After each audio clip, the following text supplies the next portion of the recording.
guys, we thought we might shake things up a bit this week and give you a chance to get to know us a little better. by interviewing ourselves. And feel free to answer the same questions, which you'll find in the description below. And give us a chance to get to know you by posting your answers. Enjoy.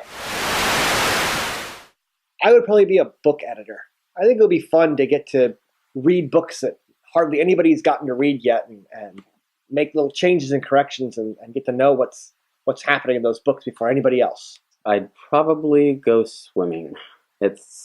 We live in an area where it rains quite a bit, and honestly, last year we didn't get to swim as much as I would have loved, and I just absolutely love the water. I would like to go to Europe. I have always wanted to go to Europe and see all the great historical places, visit the museums filled with the grand art of the old masters. That's a hard one because there are so many places in the world that I would absolutely love to see. I would love to go see the Mayan ruins. I would love to see the pyramids in Egypt. I'd say like Switzerland or Sweden. I don't know. Something oddly attracts me to that area of the world. My favorite memory would be the time I went to New York as a kid. It was my first ever visit to New York, and I got to eat at a French restaurant. I got to see the city from the top of the World Trade Center, and I saw my first ever Broadway musical, Into the Woods. I'm not quite sure what my favorite memory would be. I'd have to say maybe helping my mom get ready for a dance, helping my mom get dressed, basically. I loved helping her pick out what she was going to wear and what makeup she might use and how she might style her hair. I guess it's fashion related, but yeah. That's such a hard question. I have so many books that I like. I'd have to say The Lord of the Rings and the Harry Potter series I probably read more than anything else. But my favorite author has always been Stephen King.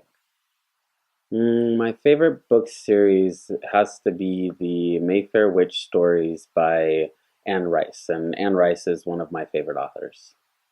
I would say if I had the chance to go do my life over again, I would have gone to a college that was a lot closer to home. I picked a college that was 3,000 miles away just because I wanted to go back to the East Coast.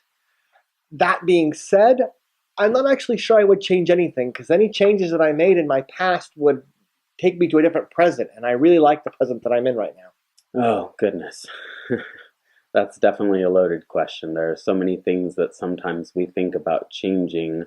If I could change one thing, I think it would be I wouldn't be so gung-ho on going to college so quickly, and I may have taken up my potential scholarship at Oregon State University, or maybe I would have gone to the Academy of Art College in San Francisco.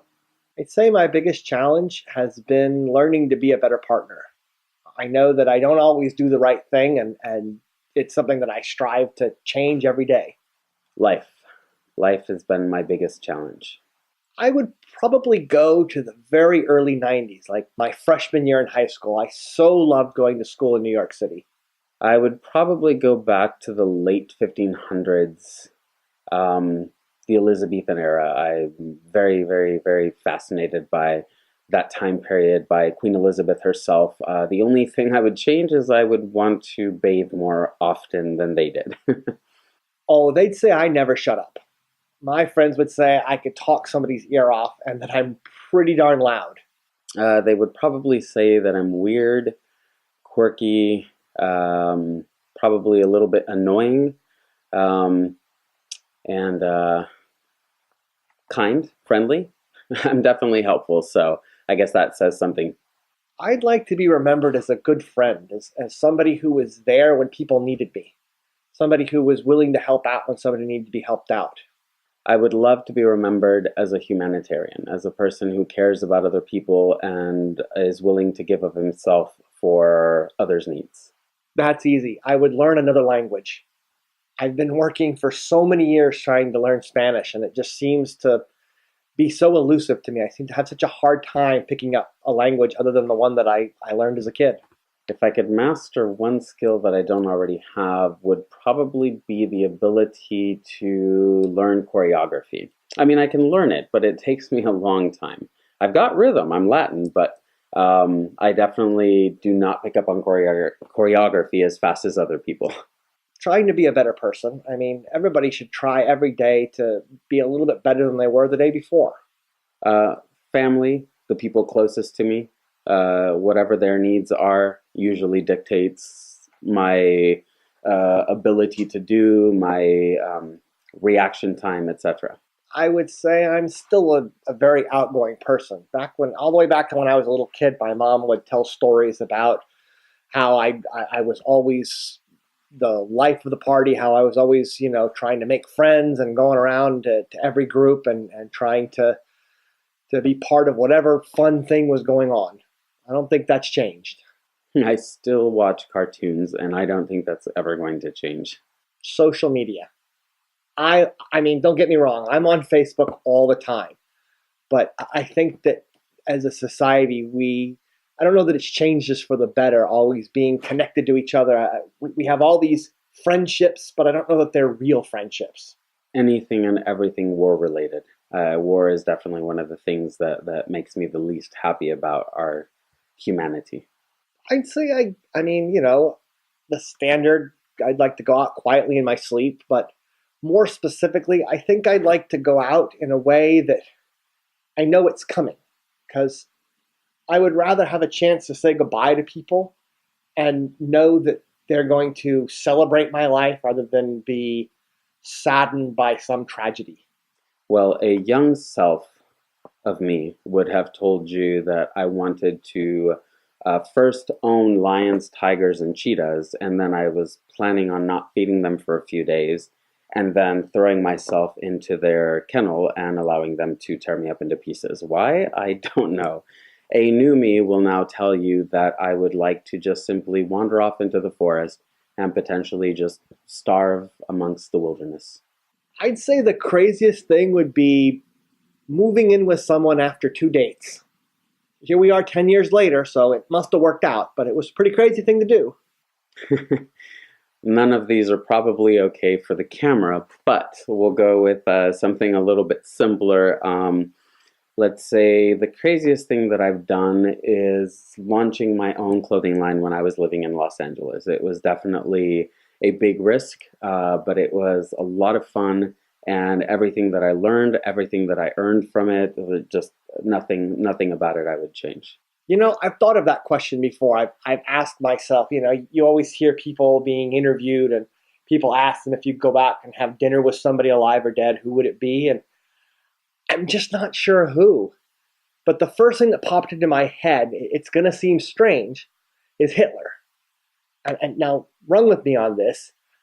I would really like to know, what was he thinking? What motivated him to think that the atrocities he was doing were a good idea?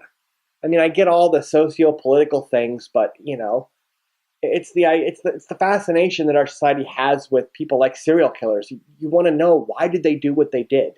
I'd probably want to go back to interview or have some kind of conversation with Leonardo da Vinci. I definitely find him to be a very interesting person, and the level of skill that he had with so many different things. I would just love to pick his brain and find out a little bit more about why he did a lot of what he did and how he does it.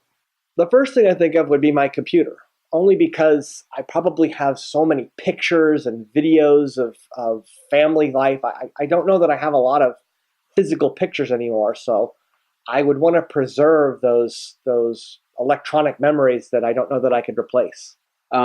I really don't know. I mean, obviously, I would want to make sure that the people and our pets were out of the house, but if it was a material item, I really don't know. I don't know that I have any attachments to any one physical thing other than the people that are around me and our pets. So, really, I'd probably just die in the fire trying to save them. Love is caring for the people that are important to you, is making sure that you try to be the best person you can be for them, and make sure that they're cared for, and that they know that they're important to you. I define love as sacrifice, being able to sacrifice yourself and just giving up anything and everything needed to potentially appease the person that you're with. All right, it's going to sound cliche, but I'm most grateful for my peanut. And that's what I call Ahmed. He's always been, ever since I've met him, he's always been there for me. He always seems to put my needs before his own needs even. I think I'm most grateful for surviving this long. I would tell myself that it's going to get better. There's a lot of things that, happened as a child, a lot of things I was unsure about that I just didn't think were ever going to change or that I was going to ever get to be who I really was. And I'd want to tell him that, just hold on. It's going to get better eventually. I would probably simply say, um, hang in there. It always gets better. Delete it. It's got you giving. No.